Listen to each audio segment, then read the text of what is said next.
নমস্কার, আপনারা দেখছেন সান্দন টিভি। আমি রয়েছে আপনাদের সাথে মীনাক্ষী। চোখ রাখছি এই মুহূর্তে প্রাইম নিউজে। কেন্দ্রীয় অর্থমন্ত্রী নির্মলা সীতারমণ মঙ্গলবার যে বাজেট পেশ করেছেন তাতে গরিব, মহিলা, যুব ও অন্নদাতাদের জন্য বিশেষ গুরুত্ব দেওয়া হয়েছে। এই বাজেটকে স্বাগত জানান রাজ্যের মুখ্যমন্ত্রী ডাক্তার মানিক সাহা। মঙ্গলবার সংসদে তৃতীয় নরেন্দ্র মোদী সরকারের প্রথম পূর্ণাঙ্গ বাজেট পেশ করলেন অর্থমন্ত্রী নির্মলা সীতারমণ। সপ্তমবার কেন্দ্রীয় অর্থমন্ত্রী হিসেবে বাজেট পেশ করলেন নির্মলা সীতারমণ। বাজেট পেশের পর প্রস্তাবিত বাজেটের উপর আলোচনা করতে গিয়ে অর্থমন্ত্রীকে অভিনন্দন জানান প্রধানমন্ত্রী বলেন, গত 10 বছরে 25 কোটি লোক দারিদ্রতা থেকে মুক্তি পেয়েছে। প্রস্তাবিত বাজেট মধ্যবিত্ত শ্রেণীর মানুষের শক্তি যোগাবে, দেশের সকল শ্রেণীর মানুষকে শক্তিশালী করবে। কেন্দ্রীয় বাজেটের প্রশংসা করেন প্রধানমন্ত্রী নরেন্দ্র মোদী। প্রস্তাবিত বাজেটে এদিন একাধিক ঘোষণা দেওয়া হয়। প্রস্তাবিত বাজেটে নতুন কর কাঠামোয় স্ট্যান্ডার্ড ডিডাকশন 50,000 থেকে বৃদ্ধি করে 75,000 করা হয়েছে। পেনশনভোগীদের ক্ষেত্রে ফ্যামিলি পেনশনের ওপর ডিডাকশন 15,000 থেকে বৃদ্ধি করে 20,000 করা হয়েছে। বার্ষিক 3 লক্ষ টাকা পর্যন্ত কোনো আয়কর লাগবে না। বার্ষিক 0 থেকে 3 লক্ষ টাকা আয়ে কোনো কর লাগবে না। বার্ষিক 3 থেকে 7 লক্ষ টাকা আয়ে 5% হারে কর। বার্ষিক 7 থেকে 10 লক্ষ টাকা আয়ে 10% হারে কর। বার্ষিক 10 থেকে 12 লক্ষ টাকা আয়ে 15% হারে কর। বার্ষিক 12 থেকে 15 লক্ষ টাকার ওপর আয়ে 20% হারে কর ঘোষণা করা হয়েছে। বার্ষিক 15 লক্ষ টাকার ওপর আয়ে 30% হারে কর ঘোষণা করা হয়েছে। তবে আয়কর দিতে দেরি হলে দিতে হবে না কোনো জরিমানা। অপরিবর্তিত থাকলো পুরনো কর কাঠামো। সোনার ওপর দাম কমানো হচ্ছে কাস্টমস ডিউটি। 15% থেকে 6% করা হচ্ছে কাস্টমস ডিউটি। দাম কমবে মোবাইল চার্জার, মোবাইল পার্স, জুতো ইত্যাদি। মহিলারা বাড়ি কিনলে স্ট্যাম্প ডিউটিতে থাকবে ছাড়। শহরে গরিবদের আবাসনের জন্য 10 লাখ কোটি টাকার সংস্থান রাখা হয়েছে। কমানো হয়েছে জিএসটি আদায়ের হার। জিএসটি আরও সরল করা হচ্ছে। কাস্টমস ডিউটির হার পর্যালোচনার নির্দেশ দেওয়া হয়েছে। মেডিসিন ক্রয়ের ক্ষেত্রে ক্যান্সার আক্রান্ত রোগীদের ক্ষেত্রে কাস্টমস ডিউটিতে ছাড় দেওয়ার ঘোষণা দেওয়া হয়েছে। মুদ্রা লোন প্রকল্পে বৃদ্ধি করা হয়েছে ঊর্ধ্বসীমা। 10 লক্ষ টাকা থেকে বৃদ্ধি করে 20 লক্ষ টাকা করা হয়েছে। পর্যটনের ওপর দেওয়া হয়েছে বিশেষ গুরুত্ব। গয়াতে বিষ্ণুপাদ মন্দির, বৌদ্ধ গয়াতে মহাবোধি মন্দির তৈরি করা হবে। বিষ্ণুপাদ মন্দির করিডোর, মহাবোধি মন্দির করিডোর যুক্ত হবে কাশী বিশ্বনাথ মন্দির করিডোরের সাথে। সমগ্র বিশ্বের পুণ্যার্থীদের জন্য বিশ্বমানের করিডোর করা হবে। হিন্দু, বৌদ্ধ ও জৈনদের কাছে অসীম গুরুত্ব রাজগীরের। 20তম তীর্থঙ্কর মন্দির, সপ্তঋষি মন্দির, ব্রহ্মকুণ্ডকে অধিগ্রহণ করা হবে। নালন্দা বিশ্ববিদ্যালয়ের পুনঃসংস্কার করা হবে। ছোট সংস্থাগুলিকে ইপিএফ এর আওতায় আনা হবে। আরও 5 বছর বিনামূল্যে রেশন দেওয়া হবে। অমৃতসর কলকাতা ইন্ডাস্ট্রি করিডোর তৈরি করা হবে। প্রধানমন্ত্রী আবাস যোজনায় 3 কোটি বাড়ি তৈরি করা হবে। গ্রাম উন্নয়নে 4.66 হাজার কোটি টাকা বরাদ্দ করা হয়েছে। মহিলাদের কর্মসংস্থানে উৎসাহ দিতে বিশেষ উদ্যোগ নেওয়া হয়েছে। মহিলাদের জন্য বিভিন্ন স্কিমে বরাদ্দ করা হয়েছে 3 লক্ষ কোটি টাকারও বেশি। এটা মহিলাদের উন্নয়নে সরকারের সদিচ্ছা প্রমাণ করে। বাজেটে 9 বিষয়ের ওপর জোর দেওয়া হয়েছে। আরও 5 রাজ্যে কিষাণ ক্রেডিট কার্ড চালু করা হবে। কৃষিক্ষেত্রে বরাদ্দ 152 লক্ষ কোটি টাকা করা হয়েছে। বাজেটে এনডিএ শরিক 2 রাজ্যের জন্য বিশেষ আর্থিক সাহায্যের ঘোষণা দেওয়া হয়েছে। বিহারের উন্নয়নে 26,000 কোটি টাকার বিশেষ আর্থিক প্যাকেজ ঘোষণা করা হয়েছে। অন্ধ্রপ্রদেশের জন্য 15,000 কোটি টাকার বিশেষ আর্থিক প্যাকেজের ঘোষণা করা হয়েছে। নির্মলা সীতারামন আরও বলেন, 20 লক্ষ যুবককে 5 বছর ধরে স্কিল প্রশিক্ষণ দেওয়া হবে। 1,000 ইন্ডাস্ট্রি ওরিয়েন্টেড প্রশিক্ষণ সেন্টার। উচ্চশিক্ষায় যুবদের জন্য ঋণের সুবিধা। দেশীয় প্রতিষ্ঠানে উচ্চশিক্ষায় সর্বোচ্চ 10 লক্ষ টাকা ঋণের সুবিধা। এর জন্য 1 লক্ষ পড়ুয়াকে সরাসরি ভাউচার দেওয়া হবে। বার্ষিক 3% সুদের হারে এই ঋণ দেওয়া হবে। প্রথমবার চাকুরিতে যোগদানকারীদের বিশেষ সুবিধা দেওয়া হবে। 1 মাসের বেতন প্রভিডেন্ট ফান্ডে দেওয়া হবে। 3 ধাপে প্রভিডেন্ট ফান্ডে 1 মাসের বেতন দেওয়া হবে। কৃষিক্ষেত্রে ডিজিটাল পাবলিক পরিকাঠামোয় বিশেষ জোর দেওয়া হয়েছে। জৈব কৃষির উপর বিশেষ জোর দেওয়া হয়েছে। জৈব কৃষির আওতায় ১ কোটি কৃষককে যুক্ত করার ভাবনা রয়েছে। নাবার্ডের মাধ্যমে মৎস্য চাষে বাড়তি গুরুত্ব দেওয়া হবে। ৬ কোটি কৃষকের তথ্য নথিভুক্ত করা হবে। সবজি সরবরাহ চেইন তৈরি করা হবে। গরিব মহিলা, যুব, অন্নদাতা দেশের এই ৪ শ্রেণীকে বিশেষ গুরুত্ব দেওয়া হবে। বিকশিত ভারতের জন্য নির্দিষ্ট রোড ম্যাপ তৈরি করা হয়েছে। বিকাশের এই ধারা বজায় থাকবে। দেশের অর্থনীতি বিকাশের হার ঊর্ধ্বমুখী। কেন্দ্রীয় এই বাজেট নিয়ে নিজের প্রতিক্রিয়া ব্যক্ত করতে গিয়ে রাজ্যের মুখ্যমন্ত্রী ডাক্তার মানিক সাহা কেন্দ্রীয় অর্থমন্ত্রী ও প্রধানমন্ত্রীকে ধন্যবাদ জানান। প্রস্তাবিত বাজেটে গরিব, মহিলা, যুব, অন্নদাতাদের বিশেষ গুরুত্ব দিয়েছেন। এই বাজেটে সার্বিক বিষয় প্রতিফলিত হয়েছে। সত্যি আজকে একটা আনন্দের দিন ফুটবলের ইতিহাসে। তো হাত রবিনি আজকে এখানে ফ্লাড লাইট লাগানো হয়েছে এবং আমাদের সরকারের তরফ থেকে সবসময় স্পোর্টসকে আমরা সামনের দিকে এগিয়ে নিয়ে যেতে চাই। মাননীয় প্রধানমন্ত্রীজি আপনি দেখেছেন সবসময় স্পোর্টসকে প্রায়োরিটি একটা সেক্টর হিসাবে উনি দেখেন। ত্রিপুরাতেও আমরা বেশ কয়েকটা জায়গায়, বিশেষ করে প্রথমে যে সিনথেটিক টার্ফ কোর্ট এখানে আমরা তৈরি করেছিলাম, শুধু এখানে না, ত্রিপুরার বিভিন্ন জায়গায় আমরা প্রায় ৫ কোটি করে খরচ। এদিন বাজেট পেশের আগে রাষ্ট্রপতি ভবনে গিয়ে রাষ্ট্রপতি দ্রৌপদী মুর্মুর সঙ্গে দেখা করেন কেন্দ্রীয় অর্থমন্ত্রী নির্মলা সীতারমণ।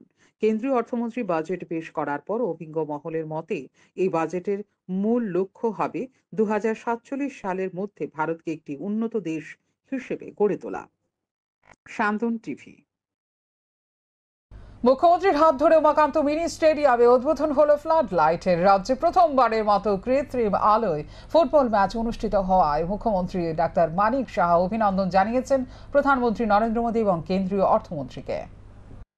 মঙ্গলবার রাজধানীর আগরতলার উমাকান্ত মিনি স্টেডিয়ামে উদ্বোধন হলো ফ্লাড লাইটের। মুখ্যমন্ত্রী অধ্যাপক ডাক্তার মানিক সাহার হাত ধরে এই ফ্লাড লাইটের আনুষ্ঠানিক আত্মপ্রকাশ ঘটে এদিন সন্ধ্যায়। প্রায় ৩ বছর আগে সুশান্ত চৌধুরী যখন ক্রীড়ামন্ত্রী ছিলেন তখন ফ্লাড লাইটের ভিত্তিপ্রস্তর স্থাপন করা হয়েছিল। প্রায় ৪.৫ কোটি টাকা খরচ করে গড়ে তোলা হয়েছে এই ফ্লাড লাইট। এদিন সন্ধ্যায় এর উদ্বোধন করে মুখ্যমন্ত্রী বলেন, ত্রিপুরার ক্রীড়া জগতে গর্বের দিন এটা। বর্তমান সরকার ত্রিপুরার ক্রীড়া জগৎকে অনেক এগিয়ে নিয়ে যেতে বদ্ধপরিকর। সেই লক্ষ্যে কাজ করে চলেছে রাজ্যের বর্তমান সরকার। আগামী দিনে আরো উন্নতি হবে। তিনি বিশ্বাস করেন ফ্লাড লাইটে ত্রিপুরা ফুটবল আরো কয়েক ধাপ এগিয়ে যাবে। করে এক একটা টার্ফ কোর্ট, যে সিনথেটিক টার্ফ কোর্ট আমরা বানিয়েছি ফুটবলের প্রায় অনেকগুলো জায়গা। এইবার অনেকের ত্রিপুরাবাসীর একটা দাবি ছিল যে এখানে কেন ফ্লাড লাইট হবে না। তো সেই ফ্লাড লাইটের জন্য প্রায় আমরা এখানে প্রায় ৫ কোটি মতো আমরা খরচ করেছি এবং আজকে এখানে এটা শুভারম্ভ। এর জন্য আমি বিশেষ করে আমাদের ইউথ অ্যান্ড স্পোর্টস ডিপার্টমেন্ট এবং আমি এখানে যে পিডাব্লিউডি দপ্তর যারা এটা কাজটা করেছে এবং এখানে একটা আউটসোর্সিং যারা আউটসোর্সিংয়ে যারা কাজ করেছে এটাকে তৈরি করতে গিয়ে ওনাদেরকে আমি ধন্যবাদ দিতে চাই। আমাদের ত্রিপুরা ফুটবল অ্যাসোসিয়েশনের বহুদিন ধরে ওরা তার একটা ডিমান্ড ছিল যে এখানে এই ধরনের একটা ফ্লাড লাইটের ব্যবস্থা হোক, এতে করে আমাদের যে মেয়েদের টিমের বা অন্যান্য যে ছোট বড় মিলিয়ে যে বি ডিভিশন, সি ডিভিশন, মাঠের অভাবে এদের মানে খেলারও সুবিধা হচ্ছে। এতে করে যারা সকালে খেলবে বা বিকেলে খেলবে তারা রাত্রেও এখন খেলতে পারবে। এতে করে ওদের যে খেলার যে ছকটা ওনারা তৈরি করেন সবার জন্য খেলাটা সুবিধা হয়েছে। উদ্বোধনী অনুষ্ঠানে এছাড়া উপস্থিত ছিলেন মেয়র দীপক মজুমদার, ভারতীয় জনতা পার্টি ত্রিপুরা প্রদেশ সভাপতি রাজীব ভট্টাচার্য, ত্রিপুরা ফুটবল সংস্থার পেট্রন রতন সাহা, সভাপতি প্রণব সরকার এবং সচিব অমিত চৌধুরী সহ ফুটবল সংস্থার কর্তারা। কয়েক হাজার ফুটবল প্রেমীদের উপস্থিতিতে এদিন ফ্লাড লাইটের উদ্বোধন স্মরণীয় হয়ে থাকল। শান্তন টিভি। ভ্রাতৃঘাতী দাঙ্গা লাগাতে যাদের অভিজ্ঞতা রয়েছে তারা এখন সক্রিয় হয়ে উঠেছে। রাজ্যকে তারা দেশের মধ্যে কালিমা লিপ্ত করতে চাইছে, কিন্তু সরকার সক্রিয় আছে। মঙ্গলবার কৃষ্ণনগর স্থিত প্রদেশ বিজেপি কার্যালয়ে গন্ডাছড়া ইস্যুতে বিরোধীদের কামান দিকে এই কথাই বললেন প্রদেশ বিজেপির মুখ্য মুখপাত্র নবেন্দু ভট্টাচার্য। তিনি বলেন, বিরোধীরা লাশের রাজনীতি করতে চাইছে, কিন্তু সম্প্রতি গন্ডাছড়া নিয়ে যারা অশান্তির পরিবেশ সৃষ্টি করতে চেয়েছিল তারা কাউকে ছাড়া হবে না। দেশের স্বাধীনতার পর যতগুলো সন্ত্রাসের ঘটনা সংঘটিত হয়েছে এবং যতগুলো দাঙ্গা হাঙ্গামা হয়েছে সবগুলি হিংসাত্মক কার্যকলাপের সাথে ও সন্ত্রাসের জন্ম দেওয়ার জন্য প্রত্যেকটি ক্ষেত্রে কংগ্রেস দায়ী। আর তাদের পেছন থেকে সহায়তা করত কমিউনিস্টরা। আর ত্রিপুরা রাজ্যে উগ্রবাদী চিন্তা চেতনার অনুপ্রবেশ দিয়েছে কমিউনিস্টরা। জাতির দাঙ্গার জন্য দায়ী কংগ্রেস ইতিহাসের সাক্ষী রয়েছে। এখন তারা লাশের রাজনীতি করতে চাইছে। মঙ্গলবার কৃষ্ণনগরস্থিত প্রদেশ বিজেপি কার্যালয়ে সাংবাদিক সম্মেলন করে এই কথা বলেন প্রদেশ বিজেপির মুখ্য মুখপাত্র নবেন্দু ভট্টাচার্য। তিনি বলেন, আজকে যারা বিরোধী দলের হয়ে বড় বড় কথা বলছে তাদের সময়ে কি ধরনের গণতন্ত্রের নমুনা ছিল সেটা রাজ্যবাসী ভালো করেই জানে। সে সময় সিপিআইএম এর নেতাদের প্ররোচনায় সন্ত্রাস হতো বলে অভিযোগ তোলেন তিনি। আরো বলেন, আজকে পরিস্থিতি পাল্টে গেছে। গত কয়েকদিনে যে সমস্ত ঘটনা সংঘটিত হয়েছে সেই ঘটনাগুলি তদন্তক্রমে ব্যবস্থা নিতে রাজ্য সরকার স্বরাষ্ট্র দপ্তরকে নির্দেশ দিয়েছে। বিরোধীদের বিরুদ্ধে কামান দিকে তিনি আরো বলেন, যাদের মতাদর্শগত অবস্থান সন্ত্রাসের তারাই আজ ভারতীয় জনতা পার্টির বিরুদ্ধে অভিযোগ তুলছে। পঞ্চায়েত নির্বাচনকে সামনে রেখে তারা গ্রামে যেতেই পারছে না, মানুষ ধুরছাড় করছে। এর দায় কেন ভারতীয় জনতা পার্টি নেবে, প্রশ্ন তুলেন তিনি। কমিউনিস্টদের সংগঠন ছিল, সেখানে সন্ত্রাস আছেই, কারণ সন্ত্রাস ছাড়া কমিউনিস্ট পার্টি টিকে থাকতে পারে না। আমাদের নিরন্তর প্রচেষ্টা থাকবে যাতে এই ধরনের অপসংস্কৃতি থেকে আমরা দূরে সরে আসতে পারি। আমাদের কার্যকর্তাদের বারংবার এই সমস্ত বিষয়ে কথা বলা, এও বলা হয় যাতে প্ররোচনার ফাঁদে তারা না পড়ে। এখন যেটা হচ্ছে সেটা হচ্ছে ত্রিপুরাকে, এই রাজ্যকে সমগ্র দেশের সামনে বা সমগ্র বিশ্বের কাছে কালিমালিপ্ত করার একটা চেষ্টা, গন্ডাছড়ার ইস্যুকে সামনে রেখে। গন্ডাছড়ায় যেটা ঘটেছে সেটা দুর্ঘটনা, কাম্য ছিল না। সংশ্লিষ্ট বিষয় খতিয়ে দেখছে, তদন্ত চলছে, যা যা ব্যবস্থা নেওয়ার সমস্ত ব্যবস্থা নেওয়া হচ্ছে। কাউকেই ছাড়া হবে না। যারা অশান্তি সৃষ্টির চেষ্টা করেছিলেন তাদের কাউকেই ছাড়া হবে না। এখন সিপিআইএম এবং তাদের অগ্রণী সৈনিক কংগ্রেসের কিছু নেতা তারা চেষ্টা করছে এই রাজ্যে অশান্তির বাতাবরণ তৈরি করতে।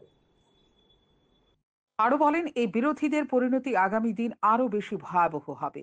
তাদের কৃতকর্মের জন্য মানুষ তাদের কাছ থেকে দূরে সরে যাচ্ছে। 2018 সাল থেকে মানুষ বারবারই তাদের জবাব দিচ্ছে, তারপরও সম্বিত ফিরছে না তাদের। পাশাপাশি সর্বভারতীয় কংগ্রেসের নেতৃত্বদের রাজ্য পরিদর্শন প্রসঙ্গে বলেন, তারা জানে না বিগত দিনের সংস্কৃতি ভারতীয় জনতা পার্টি পাল্টে দিতে চাইছে, তবে তাদের অপর সংস্কৃতি একদিনে দূর করা সম্ভব নয়। আরও বলেন, যেখানে কমিউনিস্টরা কোনো না কোনো সময় ক্ষমতায় ছিল সেখানে সন্ত্রাস একটু হলেও রয়ে গেছে। যেখানেই তাদের সংগঠন রয়েছে সেখানেই সন্ত্রাস রয়েছে, কারণ সন্ত্রাস ছাড়া কমিউনিস্ট পার্টি টিকে থাকতে পারে না। তাই এই বিষয়ে দলের কার্যকর্তাদের বারবারই বলা হয় কমিউনিস্টদের প্ররোচনায় যাতে না পড়ে। কমিউনিস্টরা এবং কংগ্রেস চাইছে গন্ডাছড়া ইস্যুতে সামনে রেখে সারা দেশের মধ্যে ত্রিপুরাকে কালিমালিপ্ত করার। কিন্তু গন্ডাছড়ায় যা ঘটেছে সেটা একটা ঘটনা, কাম্য ছিল না। তদন্ত চলছে, যা যা ব্যবস্থা নেওয়ার সমস্ত ব্যবস্থা নেওয়া হচ্ছে, কিন্তু যারা অশান্তির চেষ্টা করেছিলেন তাদের কাউকে ছাড়া হবে না। সাংবাদিক সম্মেলনে বিরোধীদের দিকে আঙুল তুলে তিনি আরো বলেন, ভ্রাতৃঘাতী দাঙ্গা লাগাতে যাদের অভিজ্ঞতা রয়েছে তারা এখন সক্রিয় হয়ে উঠেছে, কিন্তু এই ধরনের পরিস্থিতি যাতে কেউ সৃষ্টি করতে না পারে তার জন্য সরকার সক্রিয় রয়েছে। আপনারা যদি একটু ভালোভাবে খতিয়ে দেখেন, এদেশে মানে স্বাধীনোত্তর ভারতে যতগুলি দাঙ্গা হাঙ্গামা হয়েছে এবং তাদের বিষয়ে যে তদন্তগুলি হয়েছে, দেখবেন প্রায় প্রত্যেকটা ঘটনার পেছনেই হিংসাত্মক কার্যকলাপ কিংবা সন্ত্রাসবাদীদের জন্ম দেওয়া প্রায় প্রত্যেকটা ক্ষেত্রেই কংগ্রেস দায়ী।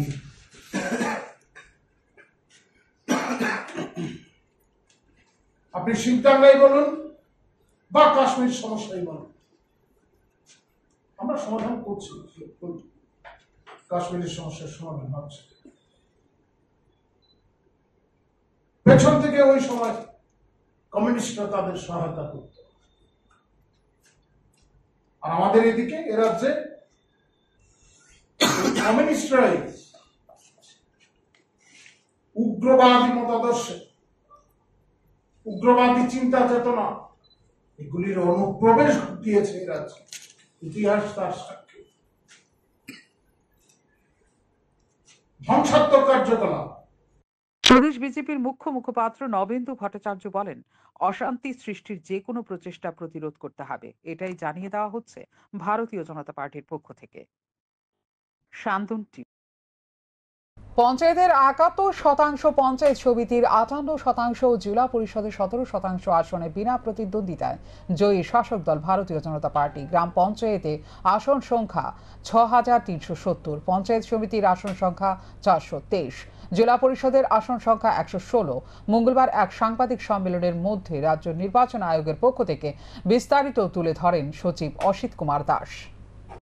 আমরা যেটা দেখেছি যে গ্রাম পঞ্চায়েতের টোটাল আসন সংখ্যা ৬,৩৭০, তার মধ্যে আনকন্টেস্টেড সংখ্যা ৪,৫৫০, কন্টেস্টেড সিটসগুলি হচ্ছে ১৮১৯। তার মধ্যে পলিটিক্যাল পার্টির যদি ব্রেকআপ বলি তাহলে বিজেপির হচ্ছে ১৮১৮, ১২২২ সিপিআইএম, আইএনসি ৭৩১, মথা ১৩৮, ৫ হচ্ছে সিপিআইএমএল, ইন্ডিপেন্ডেন্ট ১২৭, টোটাল 4041, ৪,১৪১।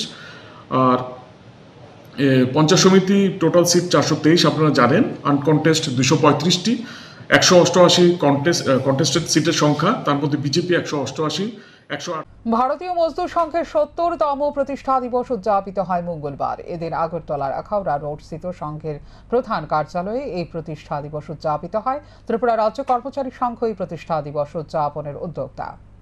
সমৃদ্ধির জন্য কাজ করা, দেশকে পৃথিবীর সমৃদ্ধ রাষ্ট্র হিসেবে গড়ে তোলার জন্য কাজ করা, এগুলির উপর ভারতীয় মজদুর সংঘ জোর দিয়েছে এবং বর্তমানে পঞ্চ পরিবর্তন সংগঠনে এসছে, এগুলি নিয়েও আমরা কাজ করে থাকি।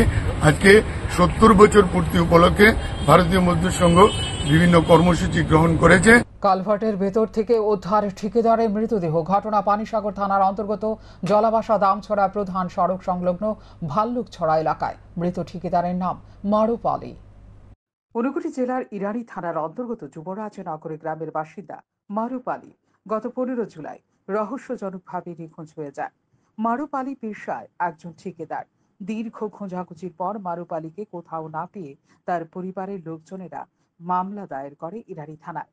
গত ১৫ জুলাই সকালে মারুফ আলী তার গাড়ি চালক মহিম উদ্দিন এবং ভাইয়ের ছেলে আজিউল আহমেদ ও জীবন দাসকে সঙ্গে নিয়ে ধর্মনগর মহকুমায় একটি ব্যাংক অ্যাকাউন্ট থেকে ৫০ লক্ষ টাকা উইথড্রল করে। দীর্ঘদিন ধরেই তার ব্যাংক অ্যাকাউন্ট থেকে টাকা খোয়ার বিষয়ে জানতে চাইলে ব্যাংক কর্তৃপক্ষ তাকে থানার দ্বারস্থ হওয়ার পরামর্শ দেয়। মারুফ আলীর যে ব্যাংক অ্যাকাউন্ট থেকে দীর্ঘদিন ধরে টাকা খোয়া যাচ্ছে, সেই অ্যাকাউন্টের এটিএম চুরি করে অনবরত টাকা হাফিজ করে নিচ্ছিল মারুফের সঙ্গে থাকা গাড়ির চালক মহিউদ্দিন, ভাইয়ের ছেলে হাজিউল আহমেদ, জীবন দাস এবং আকাশ নামের একটি যুবক। সেদিন থেকে মারুফ আলীকে আর খুঁজে পাওয়া যাচ্ছে না। 15 তারিখে ধর্মনগর যাওয়ার জন্য ওখান থেকে কিছু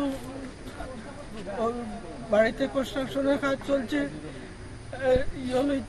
চিপস পাথর আনতে গেছে, আইসিআইসি ব্যাংকে আইছে, ওখান থেকে 50,000 টাকা সুদল করছে। ওর সাথে আর কে কে ছিল? ওর সাথে ছিল জীবন দাস আর ওই মঈনুদ্দিন নাকি মঈনুদ্দিন আর হুজাইল আহমদ, এই তিনজন তার সঙ্গে ছিল।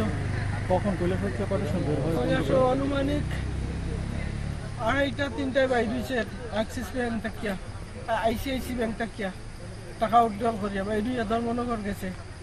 ওরাও সাথে ওরা এসেছিল সাথে ওরা ও যে যে তিনজনের নাম আপনি বলেছেন ওনাদের সাথে ওনার কি আপনার এর সাথে পূর্ব পরিচিত ছিল নাকি? সব পরিচিত। ওই মঈনুদ্দিন যে তার বাসায় সব সময় থাকতো, কাম কাজ করতো। কাম কাজ করতো। আপনি তার বাড়িতে স্ত্রী নাই, সবসময় ঘরে কোনো সময় ভাত টাত রান্না করে খাওয়াইতো, রাত্রেও তার কানে থাকতো। আর ওই জীবন দাসও তার সঙ্গে যাতায়াত ছিল, সবসময় যাইতে বুঝাইলে আমার তো আমার বাতিজা, আপন বাতিজা, আপন বাতিজা, বাতিজাও ছিল সেই মৃত্যুকাণ্ডে জড়িত ছিল। তাদেরকে কি পুলিশ গ্রেফতার করেছে? তারা এর আগে আমাদের এই তিনজনে মিলিয়া আরো একজন আছে, তারা বড়বাবু ইরানি বড়বাবু তারা জিজ্ঞাসাবাদ করার পর জানতে পারছে যে ওই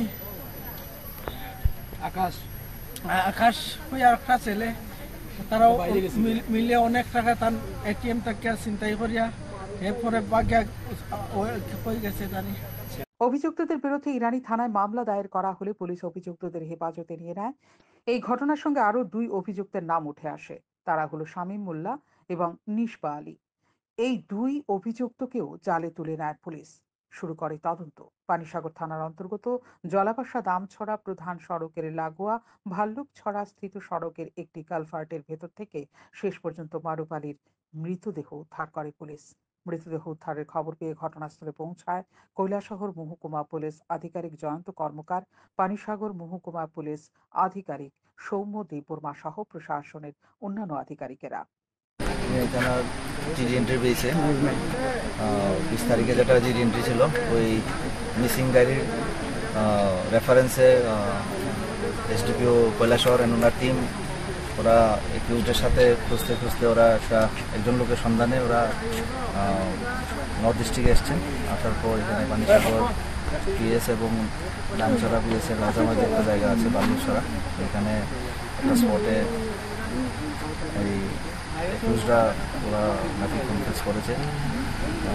ওরা বডিটা এখানে ওরা ডিকম্পোজ করে, মানে এখানে ওরা ডিসপোজ করেছে বডিটা। তো ওইটার ইয়েতে আমরা সব কিছু ফর্মালিটি এখানে অ্যারেঞ্জ করার পর এখানে ডক্টরের টিম, এফএসএল টিম এবং এক্সিকিউটিভ ম্যাজিস্ট্রেট সব এখানে গেল টিম গিয়ে এখানে ওরা মানে এখানে টিমের যে ম্যানেজমেন্টটা আছে ওরা অ্যাজ পার ল এখানে ওরা অ্যারেঞ্জমেন্ট করছে এবং লিগাল সব ফর্মালিটিস ওরা জমা।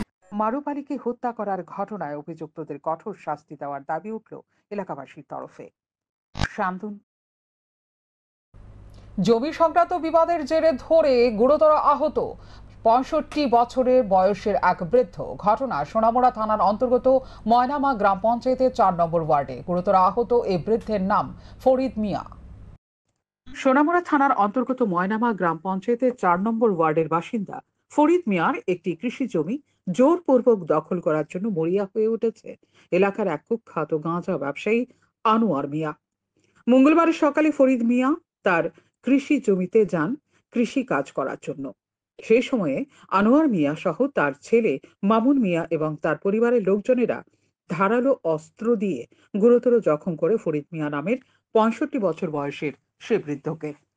ঘটনার খবর পেয়ে সঙ্গে সঙ্গে এই ঘটনাস্থলে ছুটে আসেন ফরিদ মিয়ার পরিবারের লোকজনেরা। রক্তাক্ত অবস্থায় তাকে উদ্ধার করে তারা নিয়ে যায় সোনামুড়া হাসপাতালে। আমার বাবার সাথে আমি বাড়িতে ছিলাম না, আমি সোনামুড়ার দোকানে ছিলাম। তখন আমাদের সাথে ওদের জায়গা জমি নিয়ে ঝগড়া, অনেকদিন থেকে ওরা আমাদের উপরে অতর্কিতভাবে হামলা করে, আমাদের বাড়িতে এসে মারধর করার চেষ্টা করে, লাঠি ছোড়া নিয়ে আমাদেরকে অনেক সময় এরকম করেছে, মারার জন্য হুমকি দিয়েছে। তারপরে আমার বাবা আজকে সবজি খেতে গিয়েছিল, বাড়ির পাশে সবজি ক্ষেত বিছানার মধ্যে, ওইখানে কি করছে উনি সবজি ক্ষেতের মধ্যে ওরা এসেই অতর্কিতভাবে আমার বাবার উপরে হামলা করেছে। দা এনে দিয়ে ওনার মাথার মধ্যে একটা কূপ লেগেছে, পায়ের মধ্যে কূপ লেগেছে এবং লাঠি দিয়ে অনেক মারধর করেছে। কিরকম আছে? অনেক মারধর করেছে। মানে তাই কি সিরিয়াস অবস্থায়? হ্যাঁ, সিরিয়াস অবস্থায়, এখন হসপিটালে ভর্তি, জীবিতে রেফার করেছে। মারছে কারা? মারছে আনোয়ার হোসেন, পিতা হলো মৃত লাল মিয়া, আনোয়ার হোসেনের ছেলে মামুন হোসেন, তারপরে আনোয়ার হোসেনের স্ত্রী আমিনা বেগম, আর আনোয়ার হোসেনের মেয়ে আছে রুবিনা আক্তার, আর ওনার একজন ছেলে আছে মাস্টার সাইফুল ইসলাম। ও ফরিদ মিয়ার অবস্থা আশঙ্কাজনক হওয়ায় তাকে সোনামুড়া থেকে উন্নত চিকিৎসার জন্য জিবি হাসপাতালে পাঠানো হয়েছে। ফরিদ মিয়ার পরিবারের তরফে মামলা দায়ের করা হয়েছে সোনামুড়া থানায়। শান্তন টিভি। 5টি পঞ্চায়েত নিয়ে পশ্চিম জেলা পরিষদের 4 নম্বর আসনে ভারতীয় জনতা পার্টি মনোনীত প্রার্থী হয়েছেন বলাই গোস্বামী। মঙ্গলবার তিনি দলীয় কর্মী সমর্থকদের সঙ্গে নিয়ে প্রচারে বের হন। প্রচারে বের হয়ে তিনি জানিয়েছেন, ইতিমধ্যেই দলীয় কর্মী এবং কার্যকর্তাদের নিয়ে ছোটখাটো বৈঠকও সেরে নিয়েছেন। বাড়ি বাড়ি ভোট প্রচারে নেমে তিনি দারুণ সাড়া পেয়েছেন। তিনি জানিয়েছেন আরও উন্নয়ন দরকার, আর সকলে মিলেই মানুষের উন্নয়নের জন্য একসাথে কাজ করতে হবে। তবে এদিন একটি হাস্যকর বিষয় হলো, বলাই গোস্বামীকে নিয়ে ভারতীয় জনতা পার্টি কার্যকর্তারা স্লোগান দেওয়ার সময় আচমকাই স্লোগান দিলেন, ইনকলাব জিন্দাবাদ। সভাধিপতি হইতে পারিনি, এখন জেলা পরিষদে দাঁড়িয়েছি মেম্বার হিসাবে, বাকিটা পার্টি দেখবে। তো প্রার্থী হয়ে ছোট ছোট মিটিং কর্মীদের নিয়ে, কার্যকর্তাদের নিয়ে সভা করেছি। আজকে বাড়ি বাড়ি যাচ্ছি ভোটারদের কাছে। ভালোই তো সারা, সকলেই তো সারা দিচ্ছে। আরো উন্নয়ন দরকার, আরো কাজ দরকার, আরো অনেক অসুবিধা রয়ে গেছে মানুষের, সেইগুলি আমাদের দূর করা হবে আমাদের প্রচেষ্টা। ত্রিপুরা বিশ্ববিদ্যালয় থেকে 2024 সালে দ্বিতীয় সেমিস্টার এবং চতুর্থ সেমিস্টারে ছাত্রছাত্রীদের পরীক্ষার জন্য একটি বিজ্ঞপ্তি জারি করা হয়েছিল। সেখানে বলা হয়েছিল তাদের পরীক্ষা শুরু হবে 24 জুলাই থেকে। কিন্তু গন্ডাছড়া মহকুমায় একটি অনভিপ্রেত ঘটনার কারণে এই মুহূর্তে অনেকেই রয়েছেন শরণার্থীর শিবিরে, যার কারণে বহু ছাত্রছাত্রী স্বাভাবিক পড়াশোনা বন্ধ হয়ে রয়েছে। এই রকম পরিস্থিতিতে পরীক্ষা পিছিয়ে দেওয়ার জন্য ত্রিপুরা বিশ্ববিদ্যালয়ের কাছে 18 জুলাই চিঠির মাধ্যমে দাবি জানানো হয় রাজ্য NSUI এর পক্ষ থেকে। মঙ্গলবার এক সাংবাদিক সম্মেলনে NSUI এর পক্ষ থেকে জানানো হয়েছে, ত্রিপুরা বিশ্ববিদ্যালয়ের উপাচার্য তাদের দাবি মেনে নিয়ে পরীক্ষা পিছিয়ে দিয়েছে। এই কারণে ত্রিপুরা প্রদেশ NSUI এর পক্ষ থেকে ধন্যবাদ জানানো হয় ত্রিপুরা বিশ্ববিদ্যালয়ের উপাচার্যকে।